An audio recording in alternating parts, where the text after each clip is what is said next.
Fidèles téléspectateurs de Parole Créatrice Info, bonsoir. C'est un plaisir renouvelé de vous retrouver nombreux sur votre chaîne préférée, Parole Créatrice Info Télévision, dans le cadre de votre émission La Parole nous éclaire.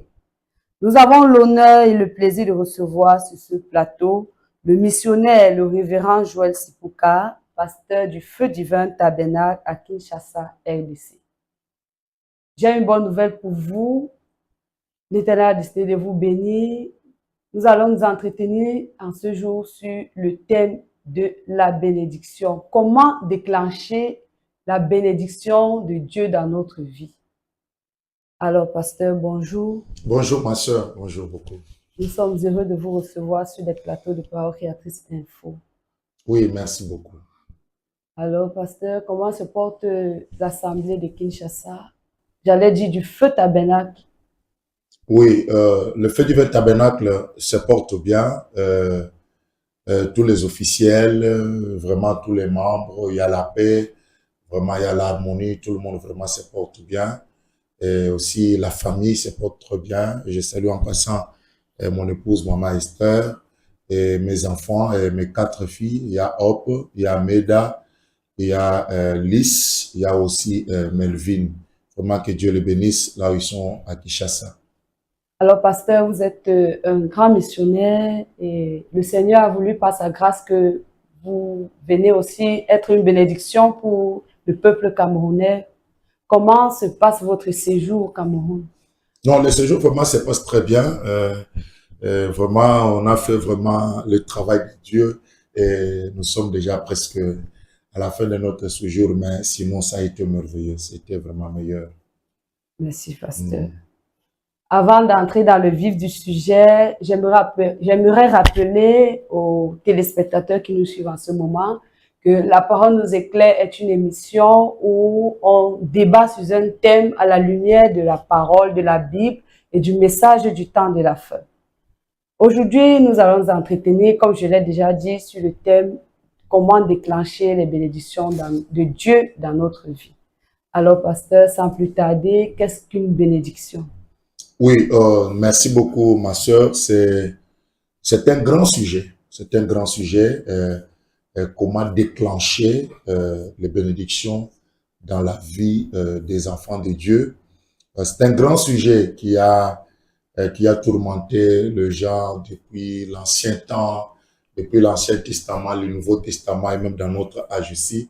C'est la grande question que chacun, quand il vient à l'église, il se pose. J'ai cru à la parole, j'ai cru au Seigneur, mais comment maintenant je dois être béni? Ça, vraiment, c'est un grand sujet qui préoccupe beaucoup des enfants de Dieu. Et alors, on peut dire que la bénédiction, c'est l'ensemble de faveurs que Dieu nous accorde, ensemble de grâces que Dieu nous accorde dans notre vie.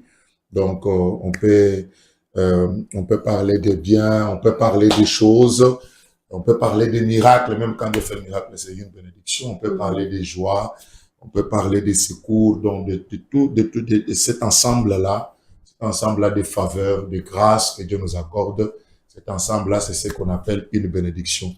Et c'est pourquoi le fait de bénir, c'est le fait de combler son peuple, combler son église de bien, faire prospérer son peuple et par des faveurs divines. Et par là, le mot bénédiction peut être aussi compris avec son synonyme qui est l'abondance. L'abondance. Donc, même les Français ont dit que le synonyme de la bénédiction, c'est l'abondance. Donc, c'est cet ensemble-là, cette abondance-là que nous appelons la bénédiction. Abondance dans tous les domaines de la vie. Dans tous les domaines de la vie, il y a, c'est pourquoi on parle, c'est pourquoi on parle de bénédiction spirituelle, on parle de bénédiction matérielle, on parle de bénédiction financière. Donc, quand l'esprit abonde dans l'église, c'est une bénédiction spirituelle. De toutes les façons, on ne perd pas en Dieu. Un chrétien ne perd pas. Oui, un chrétien ne perd pas. Dieu le bénit peut-être de plusieurs manières. Oui, quand le Saint-Esprit descend, c'est une bénédiction spirituelle. Oui, mais ce soir, je pense que notre thème sera plus focalisé sur la bénédiction financière. Il y a la bénédiction spirituelle qui est le Saint-Esprit, la guérison, tout, ce sont des bénédictions. Mais ce soir, on parlera plus de la bénédiction financière. Euh, c'est ce qui préoccupe même les gens. Vous allez voir quelqu'un à l'église, même quand Dieu parle, Dieu prêche puissamment. Mais lui, des fois, il dit, Dieu a fait tout ça, mais moi maintenant. Il regarde ses poches. Oui, oui. C'est la bénédiction visible, quoi. Donc, quelqu'un touche, il entre à sa maison, il va manger, il a sa voiture dehors, tout ça, il dit que non, Dieu m'a béni. Dieu m'a béni. C'est vrai, pasteur. Mais lorsque nous regardons l'Église aujourd'hui, nous nous posons les questions de savoir pourquoi beaucoup de chrétiens ne sont-ils pas bénis. Vraiment, c'est une question qui nous trouble. Pouvez-vous nous donner plus d'éclaircissement? Oui. Bon, c'est comme je venais de le dire que les gens, la bénédiction, chaque personne veut toujours être bénie. Il n'y a personne qui vient là, qui dit que non, moi, je n'aime pas être béni. Non. Il vient accompagner les autres. Oui, non, chaque personne veut être bénie. Mais dans l'église, maintenant, quand la parole est prononcée sur l'église, le prophète Branham nous dit que il y a une partie qui reçoit cette parole, qui la fait vivre. Il y a aussi une autre partie qui reste indifférente à la parole. C'est pourquoi j'avais prévu une citation ici. Accepter la voie à laquelle Dieu a pourvu au temps de la fin, paragraphe 20. Le prophète Branham nous dit que c'est toujours sa parole qu'il veut voir être confirmée. Je pense que c'est ça la grande question quand la parole est prononcée sur l'Église. Pourquoi les gens ne prennent pas cette parole pour que cette parole vive dans leur vie. Branham dit que Dieu aussi veut voir sa parole être confirmée. Elle sera confirmée sous certaines conditions. Voilà la clé de la chose. Donc Dieu veut voir, et Dieu prononce la parole, mais la parole doit être confirmée sous certaines conditions. C'est après que vous avez rempli ces conditions, vous avez vu des gens qui sont capables de prendre la parole de Dieu et la font vivre pour eux. Et d'autres viennent juste après avec la même parole et ils ne peuvent rien faire avec. C'est sous condition, c'est vrai. Donc vous comprenez là que donc quand la parole est prononcée dans l'église, comme la Bible dit, la foi vient de ce qu'on entend, la parole de Dieu. Donc quand la parole est prononcée, il y a une catégorie de gens qui prennent cette parole, qui font vivre cette parole-là, qui ont la foi, parce que c'est la foi qui capte la parole, et c'est la foi qui commence à confesser la chose qu'on a reçue. Et cela se manifeste aussi dans leur vie. Mais il y a aussi un autre groupe qui, Madame dit qu'ils prennent cette parole, mais ils ne font absolument rien. Ils ne font absolument rien avec cette parole-là. C'est pourquoi nous avons vu, même dans la Bible, Jésus a parlé de semences. Donc quand on jette la semence, il y a une partie qui va dans les épines, dans la terre fertile. Il y a aussi une autre partie qui part dans un terrain rocailleux. Donc ça ne peut pas bien pousser. Ça ne peut pas bien pousser. Mais quand la parole descend dans la terre fertile, la parole doit produire des bons résultats et des bons fruits. C'est pourquoi même Madame nous dit que vous pouvez prendre un bon crin, un crin bien là, rond, propre, mais si vous le mettez sur ce pupitre ici, ce crin fera des jours, ça ne peut pas donner rien. Mais si vous prenez le même crin là, vous le mettez dans la terre fertile, ça va pousser. Ça va pousser. Oui, c'est ça. Donc si nous comprenons bien, il faut prendre la parole au bon et non au rebond. Oui, il faut avoir la foi, prendre la parole et commencer à prononcer cette parole-là. La parole de la foi produit les résultats. Merci, pasteur. Peut-on affirmer que la bénédiction est progressive? Oui. Alors? Exactement, ma soeur. Dieu, notre Dieu, quand il commence un travail dans la vie d'un enfant de Dieu, et quand il commence une bénédiction dans la vie d'un enfant de Dieu, ce n'est pas parfois quelque chose qui tombe au bout directement, non. Donc ça commence à un point A, un point B, un point C, un point 3. Donc vous comprenez que Dieu peut commencer toujours quelque chose quelque part. C'est ce que nous avons parlé sur le premier mouvement. Donc quand la parole était prononcée sur Marie, Marie a cru la parole, Marie a commencé à confesser. Le prophète dit que Marie n'avait rien senti, il n'y avait rien. Mais le fait seulement que la parole a été prononcée sur Marie, Marie a cru déjà que j'aurai un enfant, j'ai la grossesse. Elle a commencé à témoigner ça un peu partout. Alors, Dieu peut commencer à te bénir avec un petit rien, placer la foi dans ce que Dieu a commencé. Vous allez voir que Dieu peut commencer avec vous de 1 jusqu'à monter. Parce que je me rappelle, je connais même des frères qui ont commencé dans une entreprise un peu là, et même à la porte, je connais un frère qui avait commencé à la porte, mais il était un bon frère, il vivait la parole là-bas, et son chef passait souvent, c'est lui qui ouvrait la porte, les chefs passaient. À un moment donné, le chef lui dit, toi, tu as quel titre là? Il a dit que non, je suis licencié. Il ne voit pas dans la vie compliquée. Un bon frère, il est toujours calme et posé. Et après un temps, il était devenu un grand directeur dans cette entreprise-là. Il est maintenant véhiculé avec une grande maison. Et tout le monde qui était là s'étonnait. Mais parce qu'il avait la foi, il avait cru que c'est quelque chose qui a commencé avec le Seigneur. Il m'a donné ce travail. Je place la foi dans ce que Dieu a fait. Et Dieu est capable de nous faire monter des marches. C'est pourquoi je dis à tous les enfants de Dieu, si tu es sûr que c'est Dieu qui a commencé avec toi, même une petite affaire, croyez dans ça. Dieu est capable de faire avancer cela. Même si vous êtes dans une entreprise où vous êtes quelque part, mais vivez la parole, donnez même vos petites dîmes, donnez ça. Dieu est capable d'amener la bénédiction de A vers même Z. Dieu, tout est possible à celui qui croit. Avec Dieu, tout est possible. Merci, pasteur, parce que beaucoup pensent que être béni, sûrement, c'est se lever un matin et voir tout est devenu rose. Est-ce que les bénédictions de Dieu peuvent souvent se cacher derrière des malheurs aussi?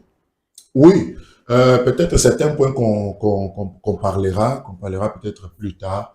Oui, oui, vous savez, dans la vie chrétienne, il y a un temps avant peut-être avant l'accomplissement d'une grande promesse, il y a un temps des épreuves, il y a un temps de formation. Donc, Dieu peut vous placer à la porte, là où vous pensez que, donc Dieu commence avec vous une petite formation là, Effectivement, de voir d'abord avec le peu que tu reçois, qu'est-ce que tu vas faire avec. effectivement. Donc, tu peux être là, avant de grandes bénédictions, beaucoup d'hommes de Dieu passent beaucoup par une grande formation avec le Seigneur. Peut-être un temps difficile, mais un temps difficile qui va donner naissance à une grande bénédiction. C'est ça. Merci, pasteur. Effectivement, parce que vous avez parlé de Marie. Marie, nous savons bien après que l'ange l'a visitée, elle a eu les moments d'épreuve avec son mari qui voulait la répudier. Donc, nous comprenons par là que quand Dieu veut bénir, vous passez d'abord par des épreuves et la bénédiction est vraiment progressive. Oui, la bénédiction progresse. Par exemple, si nous prenons l'exemple de la pluie, hein, les gens voient un peu la pluie descendre avec une pluie abondante, tout le monde se réjouit. Mais les gens ne savent pas que la pluie commence par quelque chose de rien. Donc, c'est quand le soleil frappe les eaux des mers, des océans, il y a la vapeur qui monte. Donc, donc l'eau est transformée en vapeur et cette vapeur monte, la vapeur arrive au ciel, la vapeur se forme avec cette humidité-là et ça crée des nuages. Vous voyez ça? Mais avant que la pluie tombe, il faut par exemple dire que ces nuages-là doivent se déchirer. Ils doivent connaître un temps de secousses et le ciel devient nuagé, il y a les secousses, il y a des vents qui précèdent la pluie. Ah, mais c'est ça commence à être réel. Donc les enfants de Dieu doivent croire que les grandes bénédictions là, parfois ça commence par un petit Pas des trucs simples. Un truc simple, mais ça va exploser et les gens vont dire non, il a fétiché. Non, il n'a pas fétiché. C'est ça. Oui, Merci, pasteur. oui. La bénédiction est-elle une grâce ou un mérite? Oui, c'est une grâce. Tout ce que Dieu donne à ses enfants, c'est pas la grâce de Dieu. Les bénédictions, la vie éternelle, tout ce que nous avons, c'est une grâce que Dieu nous donne. Et nous avons un grand principe connu de tous. La grâce est grâce et quand elle est reçue comme grâce. Donc, la grâce vient, c'est la parole de Dieu, mais dans la parole, il y a des conditions. Donc, on ne peut pas dire que comme on est, tout vient par la grâce. Bon, croisons les bras, ne faisons rien, laissons tout, non? Tout ce que Dieu nous donne, c'est pas la grâce. Mais même pour aller au ciel, c'est pas la grâce, mais il y a une condition cachée. Il faut avoir le Saint-Esprit. C'est ça l'étiquette pour aller au ciel. C'est pourquoi la bénédiction, c'est une grâce, mais sous cette grâce-là, il y a des conditions que Dieu pose. Les dîmes, les offrandes et consorts. Vous comprenez que la grâce est là, mais il y a la parole derrière la grâce qu'il faut vivre. Et quand on reçoit cette parole comme la grâce, on la fait vivre comme la grâce, ça devient réellement une grâce pour nous. Voilà. Merci, pasteur. Parce que si nous avons un salaire, par exemple, de 100 000 et qu'on a une augmentation de 10 000, c'est une bénédiction, ça, de Dieu? Oui, oui, mais c'est ce que je venais de dire. De 5 000 à 10 000, de 10 000 à 15 000 à 20 000, ça monte. Notre prière est que ça monte. Hein? Regardez par exemple l'enfant là qui avait un peu de poisson et un peu de pain, il a donné à Jésus. Jésus a prié et Jésus a rendu grâce et cela s'est multiplié. Il y a eu beaucoup de gens qui ont pris cela et qui ont mangé. Et c'est pour cela, maintenant, Fabana nous dit que tout ce que vous avez là, prenez cela, mettez ça entre les mains du Seigneur. Entre les mains du Seigneur, ce n'est pas que Jésus est devant, il met la main en main. Donc, entre les mains du Seigneur, c'est prendre tout ce que nous faisons, les faire vivre selon la parole. Hein? Donc, quand tu prends le peu que tu as là, tu vis la vie de la parole, tu peux te dire tes offrandes. C'est ça, mettre ça entre les mains du Seigneur. Et à ce moment-là, même si c'est 5 000, Dieu va commencer à fluctuer cela jusqu'à ce que ça vienne 10 000, 20 000 et ça monte. Hein, c'est ça. Parce que même les grands hommes, même quand on parle de John Charit, qui était devenu millionnaire, John Charit n'a jamais touché des millions avant. John Charit a commencé par la somme que la femme là lui avait remise. D'ailleurs, lui, quand il a vu la somme de 10 000, quand John Charit est allé loger chez cette femme-là sous la véranda, et que Dieu maintenant, John Charit lisait la Bible. Vous comprenez que John Charit était un croyant, même dans les temps difficiles, il est resté croyant. Il est resté dans la parole. Et quand il lisait la Bible, la femme était touchée. La femme l'a ramassé en route, dans des caniveaux avec sa femme. La femme était touchée de voir comment cet homme, dans un temps comme ça, il lit son livre. La femme est allée aussi chercher les livres au marché. La femme a acheté les livres. Quand la femme lit maintenant la Bible, le même Dieu de John Charit monte maintenant, il donne un songe à la femme. Et il dit à la femme, 200 là, donne à cet homme-là 10 000 $. Et quand la femme arrive avec l'argent devant John Charit ne savait pas, il refuse le montant. Il dit que moi, ça là, je dois faire quoi avec ça? 10 000, c'est trop pour moi, je ne connais pas ça. Parce qu'il était d'abord vendeur de pommes, casseur de pierres. Et Branham dit que John Charit croit chaque mot de ses messages. Et pendant qu'il était casseur de pierres, il payait ses dîmes. Vendeur de pommes, il payait ses. Vous comprenez que Dieu peut quitter de 5 à 10 000. Donc, de vendeur de pommes, il était un bon payeur de dîmes. De casseur de pierres, un bon payeur de dîmes. Et après cela, et tout ça, il a une petite parcelle, il donne ça à un missionnaire, il va en route. C'est pourquoi un jour, je posais la question devant une assemblée, je dis, qui veut être comme John Charit? Tout le monde a levé la main, tout le monde voulait être John Charit. Maintenant, je leur ai dit, maintenant, John Charit est arrivé là, sous certaines conditions. Est-ce qu'on peut maintenant vivre ce que John Charit a vécu? Prendre sa parcelle, donner les dîmes quand on va, même les cacahuètes, même les sucres, on donne les dîmes. Donc, c'est-à-dire, l'homme là, avec une grande foi, il a fait des grands sacrifices au Seigneur et quand sa bénédiction est venue, c'était au-delà des entendements humains. Alors, c'est pourquoi je vous disais que quand l'argent est venu, 10 000, John Charit n'avait pas à faire avec 10 000 $. Donc, c'était vraiment beaucoup, beaucoup pour lui. Et à partir de là, il a commencé ses activités. Et il est devenu millionnaire. Jusqu'à réclamer une prière pour que l'argent termine. C'est pour la première fois de voir un homme chercher une prière pour que l'argent diminue. Ça, je n'ai jamais vu ça. Oui, même ici au Cameroun, je n'ai jamais vu un frère aller, par exemple, chez notre ancien dire non, papa, l'argent est devenu beaucoup. Priez que l'argent diminue. Donc c'est un peu difficile. Mais John Charit est arrivé à réclamer la diminution de l'argent. Et le prophète Mohammed lui a dit que cette prière n'existe pas. Cette prière n'existe pas.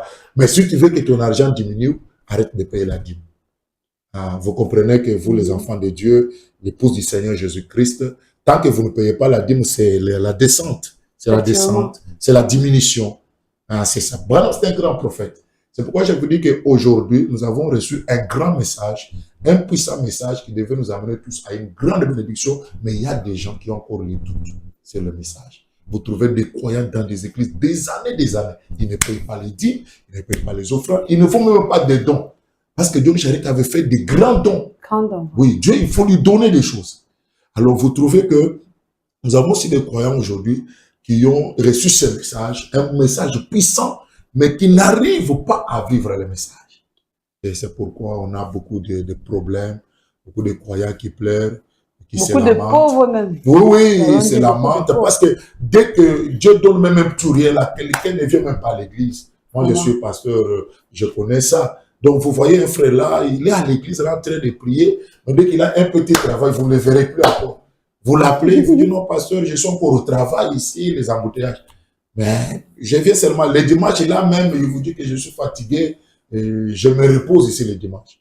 Donc, c'est ce qu'il y a. Mais John Charit était croyant de chaque mot de la parole qui sortait du haut de la chair. Il a commencé à payer ses dîmes quand il n'avait rien. Je connais même un frère qui me disait que non, pasteur, j'entends que quand Dieu va me bénir beaucoup, je commence à payer les dîmes. J'ai dit non, ça c'est que le principe. Commencez même avec 200 francs, 300 francs, 500 francs, commencez des petites dîmes là. Dieu verra d'abord la foi dans la aussi. Parole que vous avez dans des petites choses là et Dieu va nous bénir. Si nous sommes fidèles dans les petites choses, il nous confiera les grandes choses. Normalement, ma soeur, exactement. La bénédiction est progressive. Et ça commence, comme la question a été posée, ça commence, mais ayez d'abord la foi, vivez la parole, payez les dîmes, payez les offrandes et le reste, Dieu lui-même va s'en occuper. Et souvent aussi, les gens qui ne payent pas les dîmes là, dès qu'ils commencent à payer les dîmes un mois, il revient encore, il vous dit, mais j'ai commencé à payer les dîmes, comment ça fait un mois? Donc, lui veut seulement que tout de suite, il commence à payer les dîmes pendant un mois, tout de suite, il a des millions. Donc, c'est Or que la dîme, c'est vivre la parole, comme on ne peut pas fumer, boire et tout ça. C'est une respiration correcte de la parole de Dieu dans la vie d'un enfant de Dieu. C'est pourquoi même quand on reçoit des frères dans nos bureaux, ils viennent et disent, pasteur, vraiment, ces derniers temps, les choses ne marchent pas. Et il y a une petite question là. Vous sentez que lui-même là, c'est lui-même le blocage. Lui-même, la personne, il bloque lui-même sa bénédiction. Frère, est-ce que tu peux la dire? Non. Est-ce que non. Mais il réclame la bénédiction. Voilà. C'est ça, pasteur. Nous retenons donc par là que pour être béni, il faut vivre la parole, il faut avoir la foi. Oui. Il faut aussi poser des actes. Oui. Il faut faire des sacrifices à Dieu. À Dieu. Pour pouvoir recevoir les bénédictions aussi de Dieu. Exactement. Merci, pasteur. Pasteur, pouvons-nous avoir quelques exemples dans la Bible et dans le message dont vous avez cité le prophète William Marion Branham? Pouvez-vous, j'allais dire, nous donner quelques exemples palpables? Oui, ma soeur. Dans la Bible, il y a eu beaucoup d'exemples. Beaucoup d'exemples dans la Bible. D'abord, si nous prenons seulement Abraham. Abraham était un homme extrêmement béni par Dieu. Si je lis par exemple le témoignage d'Eliezer, Eliezer, quand il arrive cela se trouve dans Genèse 24. Genèse 24. Donc quand Eliezer arrive, il veut donner le témoignage d'Abraham. Il dit des choses sur Abraham. Il dit dans Genèse 24, 35, Eliezer témoigne de ce que Dieu a fait à Abraham. Il dit ceci: l'Éternel a comblé de bénédictions mon serviteur. Ça, c'est le père de la foi, Abraham. Il dit que l'Éternel a comblé de bénédictions mon serviteur, qui est devenu puissant. Abraham était comblé de bénédictions et Abraham était devenu puissant. Il lui a donné des brebis, il lui a donné des bœufs, de l'argent et de l'or, et des serviteurs et des servantes, des chameaux et des ânes. Vous comprenez ça? Donc, ici, c'est Eliezer qui témoigne de la vie d'Abraham. En Genèse 24, le verset 35, il dit, l'Éternel a comblé de bénédictions mon serviteur, qui est devenu puissant. Parce que l'argent, c'est une puissance. C'est une puissance. Abraham était devenu très puissant financièrement.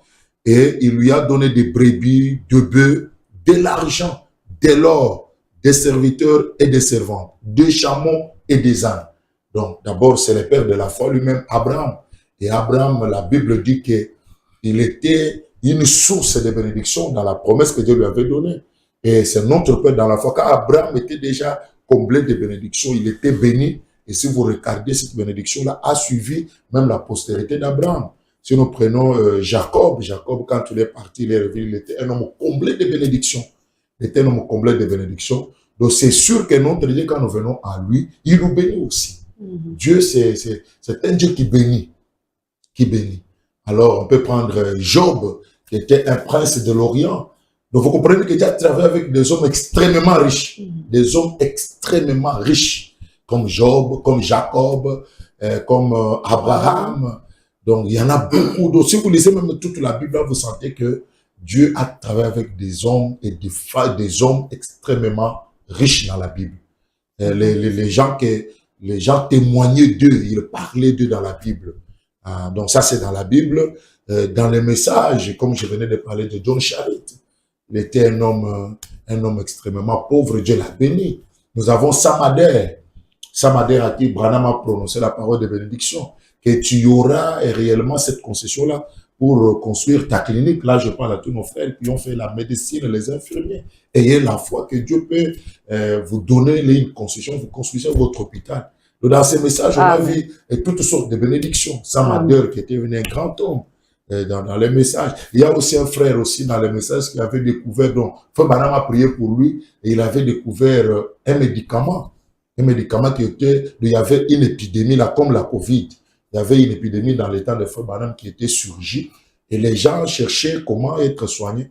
Et il y a un frère qui est allé, il a découvert un médicament et il était recherché dans le gouvernement partout et il est devenu millionnaire dans le ministère de Frère Branham. Donc vous comprenez que le message, moi j'ai tout dit qu'il y a un ange de bénédiction. Le même Dieu qui a béni Abraham, Jacob, Isaac, c'est le même Dieu qui est descendu, le même ange de la bénédiction est descendu dans le ministère de Frère Branham. Et nous-mêmes, la postérité, nous devons être bénis. La bénédiction, ça fait partie de notre héritage. Oui.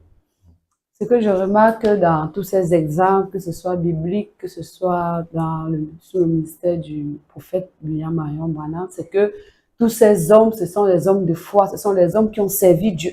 Tous ces hommes riches dont vous avez cité. Ce sont les hommes qui ont vraiment servi Dieu et puis Dieu les a bénis. Oui. Donc, quand vous regardez leur foi, c'est ce que beaucoup des enfants ne comprennent pas aujourd'hui, qu'il faut vivre la parole, payer ses offrandes, être un bon chrétien, la bénédiction viendra. Par exemple, si vous prenez l'exemple de John Charit, Frère Branham dit que John Charit n'a pas changé. Il donne son témoignage. Il dit que quand il était pauvre, je le connais comme John Charit. Quand il est devenu riche, je le connais comme John Charit. Donc, il était un frère, un fils de Dieu. Il s'est sacrifié pour l'évangile. Et vous savez, même John Charit, pour voir qu'il était un homme de foi, et quand Frère Branham refusait des sommes de frères et sœurs qui n'avaient absolument rien, comme Arthur Wright, qui avait amené $20 pour la construction de l'église, Branham voulait aller remettre les $20 à Arthur Wright. Mais qui a conseillé Frère Branham à prendre même les petites sommes de croyants pour débloquer la bénédiction? C'est John Charit. Branham, chaque fois qu'une veuve donnait une somme, Branham remettait par pitié là d'un pasteur. Il voit comme Attira une veuve qui prend $20 pour la construction. Branham dit que non, je dois prendre ça, je dois aller remettre cet argent à John Charit. L'ange lui dit ne le fais pas.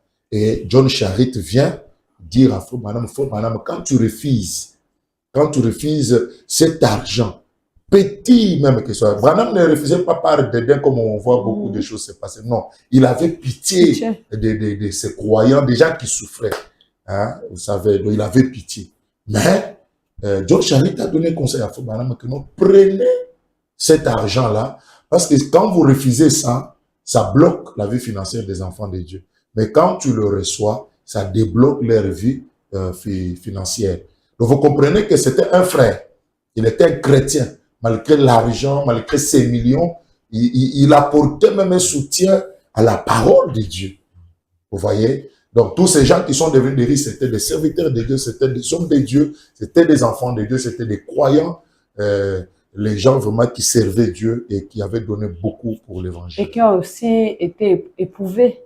Beaucoup de Job a été éprouvé, Abraham a été éprouvé. John Charit même a été lui-même, il a passé beaucoup de temps de pauvreté, de stérilité aussi. Il n'avait pas d'enfants. Il a passé le temps de stérilité, de pauvreté. Mais après tout ça, malgré ces temps-là, comme Abraham, comme Job, comme le John Charit, il était toujours un frère. C'est pourquoi je disais un jour dans la prédication que un enfant de Dieu, c'est comme un arbre. C'est comme un arbre. Donc quand l'arbre passe le temps de sécheresse, la sève descend et les racines conservent la vie. Donc un enfant de Dieu, quand il passe le temps de sécheresse, la grande chose qu'il doit conserver, c'est la vie de la parole, la vie du message. Parce que quand le temps de sécheresse passe, c'est la même sève-là qui va remonter et donner les fleurs, les fruits à l'arbre. Donc, un enfant de Dieu comme Abraham, comme Job, comme John Charit, quand le temps des épreuves là, gardez d'abord la vie de la parole, restez un frère. Amen. Ce n'est pas que vous passez le temps des épreuves, vous commencez à mentir aux gens, à escroquer. Vous comprenez que vous sortez même de la vie de la parole de Dieu. Donc, il faut rester un enfant de Dieu dans les temps difficiles, rester un frère et Dieu. La vie là va remonter. Quand ça remonte là, ça va encore redonner. Oui, ça produit les fruits. Donc, nous retenons qu'un enfant de Dieu ne doit pas avoir peur des épreuves. Non, non, ça fait partie de la vie chrétienne. Ça fait partie des bénédictions aussi. Oui, oui, ça fait partie aussi de la bénédiction. C'est ça. Merci, pasteur. Maintenant, une fois que Dieu nous bénit, une fois qu'un chrétien est béni, quelle est l'attitude qu'il doit adopter pour garder, pour maintenir sa bénédiction? Voilà. Donc, ma sœur, c'est la grande question maintenant qui commence. Parce que gérer la bénédiction n'est pas facile. Effectivement. Voyez? Et conserver maintenant même cette bénédiction. Gérer ça, conserver ça, c'est la question. Depuis que j'ai cru ces messages du temps de la fin, j'ai été baptisé à l'âge de 14 ans dans le message du temps de la fin. Donc très jeune là, quand on veut entamer la puberté, on entre dans l'eau. Et j'ai vu quand même quelques successions de gens qui étaient bénis, qui n'ont rien aujourd'hui. J'ai vu d'autres qui étaient bénis, qui n'ont rien, qui sont revenus. Donc j'ai vu au moins, parce que 14 ans, j'étais déjà mature, j'avançais déjà jusqu'à cet âge. Donc j'ai vu beaucoup de choses. Donc maintenant, l'attitude qu'on doit garder quand on est béni, c'est ce que je venais de dire, on doit rester humble. On doit rester humble, on doit rester des enfants de Dieu. Regardez par exemple, Madame, dans l'attitude de ces cochons-là qui étaient sous les pommiers, dont les pommes tombent. Lui, il ne fait que manger, il mange, mais il ne se rendait pas compte d'où venaient les pommes. Donc, Madame dit que les cochons-là devaient à un moment donné s'arrêter même, se demander, mais tous ces pommes ici viennent d'où? Et il devait regarder pour voir qu'il y a un arbre qui fait tomber les bénédictions-là. Donc, quand on est béni, on est dans cette abondance-là, on doit rester humble, on doit rester dans la parole de Dieu, on doit rester un fils de Dieu. Parce que la bénédiction, j'ai vu beaucoup de cas dans les messages où les enfants de Dieu sont bénis, automatiquement ils se rebellent à leur pasteur. Déjà, ce n'est pas une bonne attitude chrétienne. Ils se rebellent directement à leur pasteur. Ils se rebellent, ils n'écoutent plus le pasteur. L'argent lui amène un peu à être têtu, désobéissant, orgueilleux. Donc, le même pasteur qui gênait pour lui, qui priait pour lui, n'est plus rien pour lui. Et la plupart des cas, je les ai vus comment ils ont connu des chutes libres, comme une pierre qui refuse d'aller au ciel, mais qui descend sur terre. Je vis cela. Il y a de cela. Donc, que Dieu bénit vraiment. L'homme de Dieu s'est sacrifié dans des jeûnes, dans des prières. Il est béni. Et quand il est béni, là, il se lance dans la mauvaise vie. Il se lance dans sa mauvaise vie. Sa femme n'a plus de valeur. Il chasse la femme. Il se lance dans d'autres femmes et tout ça. Et puis, quand il ne vient plus à l'église. Oui, il ne vient même plus. Je connais un frère qui était vraiment extrêmement béni. Et les pasteurs envoyaient les diacres parce qu'il menait déjà la mauvaise vie. Les pasteurs envoyaient les diacres pour un peu lui poser des questions. Et on lui a trouvé dans la maison d'une autre femme. Et il sort là en cinglé, culotte devant la porte. Et il voit les diacres. Qu'est-ce que vous êtes venu faire ici? Donc lui aussi s'est demandé comment les diacres sont venus jusqu'à sa porte. Donc il ne le connaissait même pas encore. Et là maintenant, il appelle le pasteur dans son nom. Pas même les prénoms. Il dit, c'est elle qui vous a envoyé. Les diacres se donnaient, mais comment tu peux appeler le pasteur dans son nom? Et pas même pasteur, pas même révérend. Il dit directement son nom. Il dit, c'est elle qui vous a envoyé. Est-ce que je suis son fils? Est-ce que je suis sous sa surveillance? Quittez ici, sinon j'appelle la police. Donc vous comprenez que ce n'est pas une bonne attitude chrétienne quand on est béni. Donc on ne comprend plus d'où est venue la bénédiction. On ne lève plus les yeux au ciel, mais on reste incliné jusqu'à ce que on sort même de l'arbre. Parce que les cochons peuvent même manger et sortir de l'arbre. Donc, il y a des gens qui ont fait ça et je leur demande vraiment de revenir à Dieu parce qu'il y a encore la grâce qui abonde. Revenez, si vous avez fait mal à votre pasteur, revenez, demandez-lui pardon et comme un fils, il va prier pour vous et Dieu va vous pardonner. Tout à fait. Donc, il y a ces attitudes-là vraiment qui ont dérangé extrêmement les enfants de Dieu. Mais pour un croyant, pour un chrétien, il doit rester humble, il doit rester un frère. Tel qu'on le connaît, il doit rester un frère. Donc, il doit être humble. Après qu'il te salue tes frères, quand ton pasteur t'appelle, soyez le premier à dire, pasteur, dans quelques minutes j'arrive. Et vous venez, vous arrivez. Et, ne mettez pas seulement les chiens pour chasser les frères devant la porte de la parcelle. Non. Donc, les chiens peuvent être là pour la sécurité, mais il faut donner des consignes aussi. Quand mes frères viennent, faites-les entrer.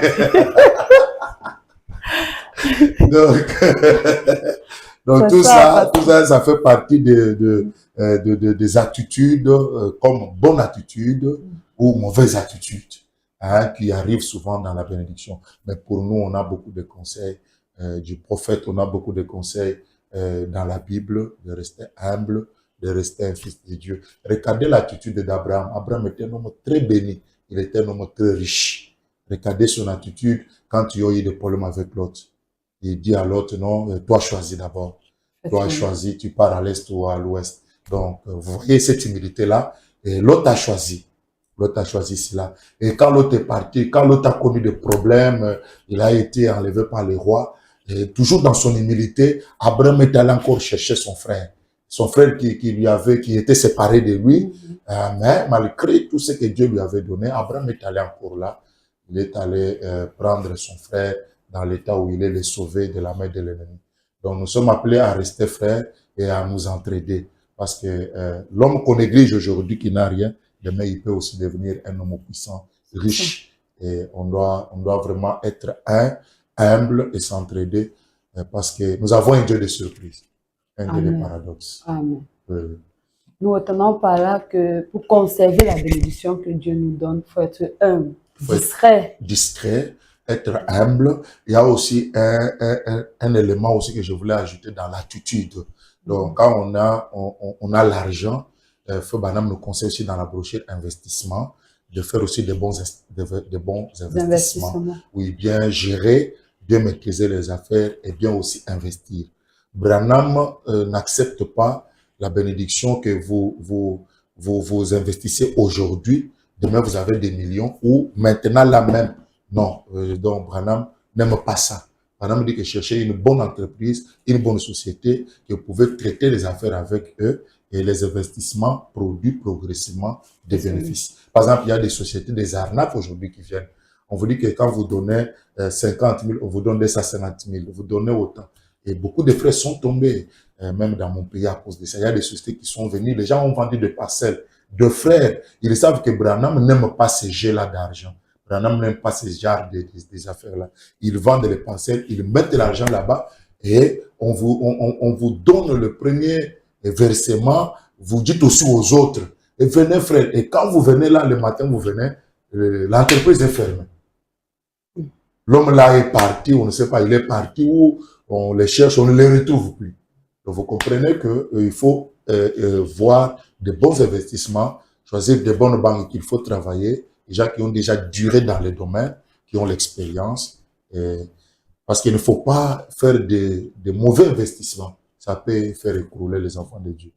Quand on n'investit pas bien, on tombe aussi. Donc, parmi les attitudes à garder, veillez toujours à faire de bons investissements quand Dieu vous bénit, à bien gérer et à bien garder votre argent.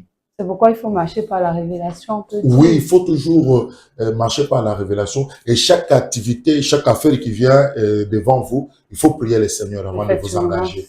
Il faut demander toujours, est-ce que Seigneur, ça c'est ta volonté ou pas, ou Seigneur, c'est ta volonté. Je vois aussi un frère à Kinshasa, il y a un Indien qui est venu là, il lui a dit non, tu me donnes 20 000 $, voilà, on fait des commandes, on a dans les 20 000 $, on peut avoir 60, 100 000 $, et après, l'Indien, on ne sait pas là où l'Indien est parti. L'Indien a disparu dans la nature, le frère est tombé. Il est tombé en faillite. Donc, n'enviez pas trop quand tu es béni. Faites des investissements correctement, demandez la volonté de Dieu et surtout aussi consultez votre pasteur. Effectivement. Faut maintenant dire consultez votre pasteur, même dans les Les moindres moindres détails. Ne suivez pas trop Facebook, hein, parce que Facebook aujourd'hui, il y a des gens qui vous disent ne dites pas ça au pasteur, ne faites pas ça au pasteur, faites vos histoires. Non, mon frère, chaque personne est sous un ministère. Les Éphésiens 4 ont un rôle à jouer dans la vie des enfants de Dieu.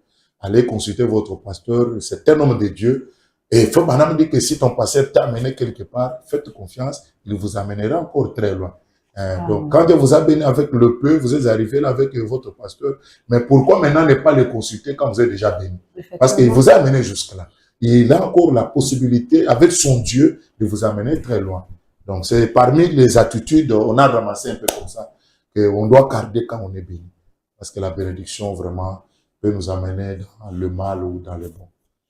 Ça revient à ce qu'un chrétien doit marcher par révélation, doit consulter son pasteur dans les moindres détails. Oui, dans les pour ne pas tomber dans les pièges. Oui, dans les pièges du diable, parce que vous savez, l'argent attire tout le monde autour de toi. Tu ne sais pas qui est bon, qui est mauvais. Il faut toujours demander la volonté de Dieu dans cette affaire, comment mener dans ceci. Qu'est-ce que je dois faire, Seigneur? Et Dieu vous aidera. Merci, pasteur. Maintenant, pouvez-vous nous donner quelques exemples des cas de bénédiction sous votre ministère au feu divin tabernacle en RDC? Oui, merci beaucoup, ma soeur. Vraiment, j'en ai beaucoup. J'en ai beaucoup, mais je vais seulement sélectionner quelques part. Parce que d'abord, moi, mon ministère, c'est un paradoxe, c'est un miracle. Même le début de notre église, le feu divin tabernacle, le feu divin tabernacle n'est pas une église qui est commencée dans la division. Donc, le feu divin n'est pas commencé dans la division. Et vous savez, il y a toujours une différence entre un homme qui met la table, et qui commence une église. Parfois, il commence avec des gens qui n'ont rien, comme Frère Branham le dit, et j'ai ramassé des gens qui n'avaient presque rien. C'est comme ça que le feu divin tabernacle a commencé.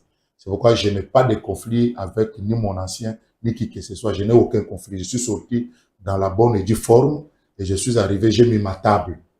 Et là où j'ai mis ma table, c'était loin de l'église où je venais. Donc, très loin, des kilomètres. Donc, une brebis de là ne peut pas arriver là où j'ai commencé l'église. C'était très loin. Et Dieu m'a parlé, il m'a dit, Joël, c'est le temps. Je vois une robe blanche sur toi, dans ma commission, c'est l'onction. Je vois une Bible dans ta main, c'est la parole. Je vois une croix sur tes épaules, c'est la charge. C'est le temps, commence. Et j'ai mis la table et j'ai commencé le feu divin tabernacle. Sans prendre la brebis de quelqu'un, j'ai seulement distribué les tracts dans les nouveaux quartiers où je suis allé mettre la table. Et le premier dimanche, j'ai reçu 8 croyants qui étaient venus là-bas, 8 dénominationnels catholiques et consorts. C'est comme ça que j'ai commencé l'église, feu divin tabernacle. J'ai commencé là et j'ai commencé à prêcher la parole. Ma première prédication était « Réfléchissez à vos voix ». Alors, j'ai montré à tous ceux qui étaient venus là-bas que nous devons réfléchir à nos voix. Donc, d'autres, vous avez marché, mais réfléchissez maintenant à nos voix. C'est la prédication de Frère Branham. Et quand j'ai prêché, j'ai terminé, il y a eu des gens qui ont accepté le baptême, qui sont restés dans l'église. Et vous comprenez maintenant que là, c'est une église où les gens sont venus zéro, vide. Vous voyez, donc quand on vient avec les brebis de quelque part, on a des hommes d'affaires, des femmes d'affaires. Mais là, je n'avais absolument rien. C'est pourquoi j'ai beaucoup de cas de témoignages. Et tous ceux qui sont aujourd'hui dans mon église, ce sont les témoignages de prédiction. Parce que quand j'ai commencé, je n'avais pas quelqu'un qui avait 100 $. Personne n'avait 100 $ dans mon église. Donc j'étais le seul qui avait un peu de moyens. J'ai loué moi-même les chaises de l'église. Je payais les transports aux frais. Et aujourd'hui, je ne le fais plus. Toute l'église est bénie. Amen. Donc toute l'église est bénie. J'ai des frères qui n'avaient absolument rien, même pas la maison. Aujourd'hui, ils ont des parcelles. J'ai des frères qui n'avaient absolument même pas 100 francs. Aujourd'hui, ils peuvent me payer, ils peuvent me soutenir dans un voyage missionnaire. Donc, j'ai beaucoup de cas. Donc, toute mon église, c'est le témoignage de bénédiction. Parce que quand j'ai commencé, personne n'avait 100 $.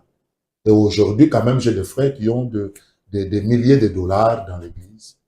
Ils ont des fonds, qui font les affaires. Ils sont là. Et Dieu nous a permis d'avoir aussi construit un petit tabernacle. Et tout ça, ce sont les témoignages du ministère. Un petit tabernacle, et ils sont prêts à me payer aussi les billets pour le voyage missionnaire que je fais. Vous comprenez que le Dieu de Branham m'a béni.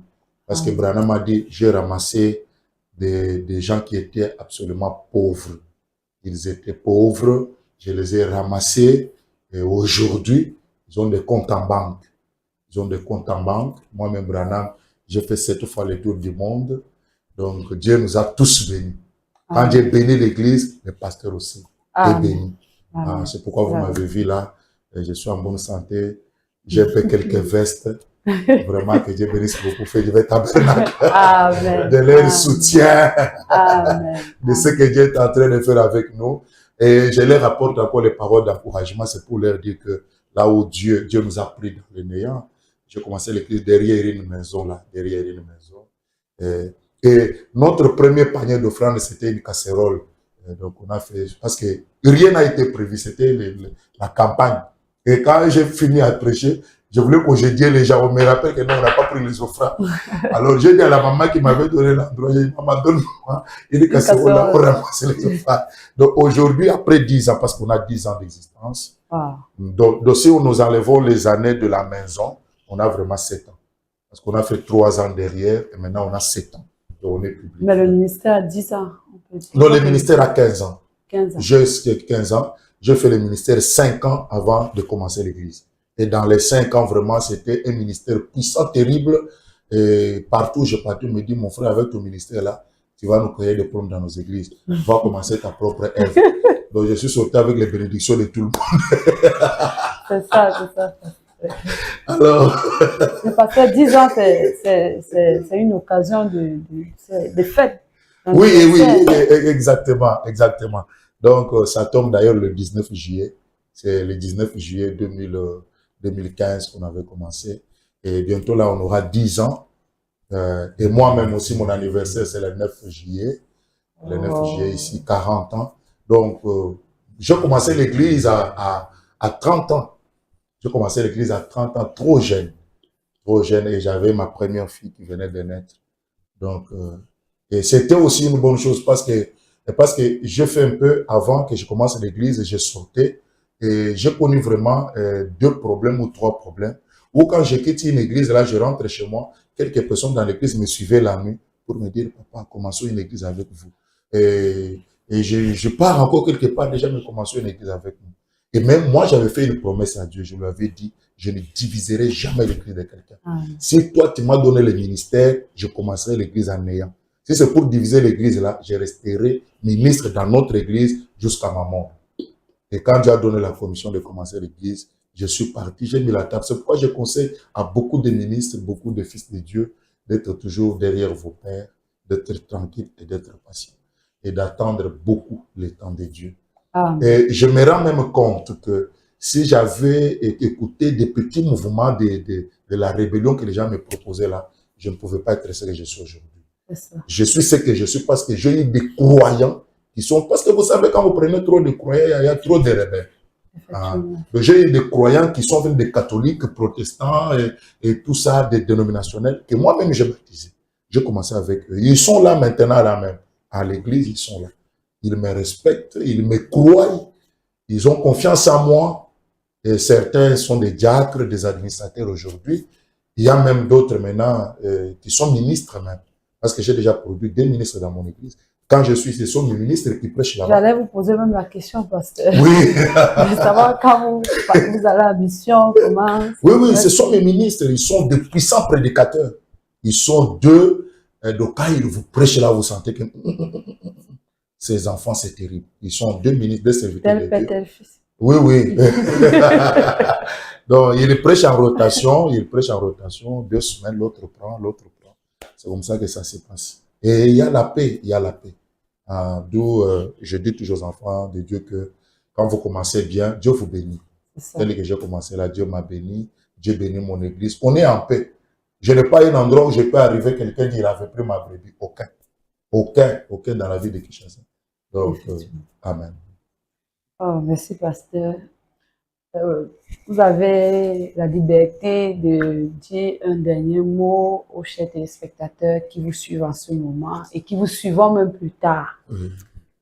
Vraiment, merci beaucoup, chers téléspectateurs, les enfants de Dieu qui nous ont suivis de partout vraiment. J'essaie une chose et que la parole se complète. Là où on n'a pas été à la hauteur, vous pouvez toujours nous compléter parce que je sais qu'il y a des gens qui connaissent aussi. Aujourd'hui, le livre du Maître est dans les mains de chacun de nous. Mais on a essayé seulement de partager autour de la parole de Dieu. Alors, si la parole ici que nous avons parlé vous a touché, vraiment, je vous demanderai de commencer dès maintenant à vivre cette parole. Donc, si vous aviez, vraiment, si cela vous a touché, faites un effort de commencer à vivre cela. C'est vraiment très important. Donc, avec la petite connaissance que le Seigneur nous a donnée, on a essayé un peu de partager quelque chose. Peut-être on l'a fait de manière ramassée, mais c'est qu'on sait que ça a aidé quelqu'un quelque part. Vraiment, que Dieu vous bénisse, qu'il vous comble aussi. Je remercie beaucoup Parole Créatrice Info TV, une grande télévision qui fait un grand travail de Dieu. Merci beaucoup, directeur Gilles Pierre et toute l'équipe. Merci beaucoup, ma soeur aussi. Merci. Que Dieu vraiment vous bénisse beaucoup de votre soutien, comment vous m'aimez. Je vous aime aussi. Donc, que Dieu vous bénisse beaucoup. Amen. Nous ne saurons terminer cette émission sans dire merci au promoteur de Parole Créatrice Info Télévision qui est le révérend pasteur Baroya Samuel, qui nous suit ou alors qui nous suivra plus tard. Que Dieu le bénisse parce que tout ceci est possible à cause de lui. Oui, je peux aussi placer mon pour lui. Vraiment, parce que je ne pouvais pas terminer, je devais dire ça. Vraiment, papa, et que Dieu vous bénisse beaucoup, l'ancien Samuel Baoya. C'était un père, papa plein d'amour. Que Dieu le bénisse, que Dieu bénisse notre maman, que Dieu bénisse les enfants, toute la famille. Vraiment, que Dieu les bénisse beaucoup. J'ai été vraiment, ici au Cameroun, vraiment bien encadré par l'ancien Samuel Baoya. Et le fait divin vous remercie. Et moi-même aussi, nous vous remercions vraiment sincèrement du fond de notre cœur. Que Dieu vous bénisse, que Dieu vous rende au centuple toutes les bonnes choses que vous avez faites pour nous. On a été vraiment gâtés. Comme un bébé même, des fois, il pleure. Moi j'étais plus qu'un bébé. Parce que quand je voulais bouger comme ça, la solution était là. Même mon regard, on sait qu'il veut boire de l'eau. Tout était au rendez-vous, vraiment. Que Dieu le bénisse. Amen. Vous avez dit une chose pendant vos prédications. Vous avez fait tout au long de votre séjour au Cameroun, vous avez dit vous êtes un fils adoptif. Vous êtes un Camerounais par adoption. Adoption, exactement. Tu vois? Et vous êtes aussi un fils adoptif. Fils adoptif du révérend pasteur Baoya Samuel. Oui, exactement, exactement. Vraiment, Cameroun, c'est ma nation. Je suis un Camerounais par adoption maintenant. Fils de Samuel Baoya par adoption. Amen. Ça, je le confirme encore. Amen. Donc, quand je vais au Cameroun, il est mon papa. Amen. Il est mon père et je lui fais tous les caprices d'un fils fait à son père. Mais on peut juste vous emprunter notre père un peu. Hein. Oui. On peut juste vous emprunter notre papa un peu. Il ne faut pas prendre tout. Oui, je connais, il a beaucoup d'enfants. Il a beaucoup d'enfants. En Europe, aux États-Unis, en Russie, partout là, il a des fils partout.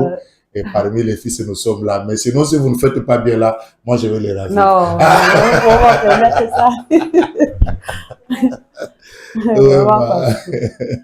C'est un grand plaisir pour nous de vous avoir reçu sur les plateaux de Parole Créatrice. Nous vous disons merci beaucoup. Merci beaucoup. Votre disponibilité à notre appel. Nous sommes vraiment heureux de l'éclaircissement que vous avez apporté à la parole, plus précisément, j'allais dire, au thème de comment déclencher les bénédictions dans la vie d'un enfant de Dieu. Nous avons été vraiment bénis par vos examens, bénis par vos prédications tout au long de votre séjour au Cameroun. Nous sommes heureux de votre passage et que Dieu vous bénisse en retour. Que Dieu bénisse votre famille, que Dieu bénisse votre église. Et que Dieu bénisse également tout ce que vous toucherez. Amen, amen, amen. Que vos bénédictions se calment. Amen. Amen. C'est ici que prend fin cette émission, La Parole nous éclaire. Nous sommes très loin d'avoir fait le tour de la question, mais par la grâce de Dieu, nous croyons que nous avons quand même pu répondre à quelques de vos préoccupations. Que Dieu vous bénisse et rendez-vous aux prochaines éditions. La Parole nous éclaire. Shalom. Shalom, merci beaucoup. Shalom. Merci, ma sœur. Amen.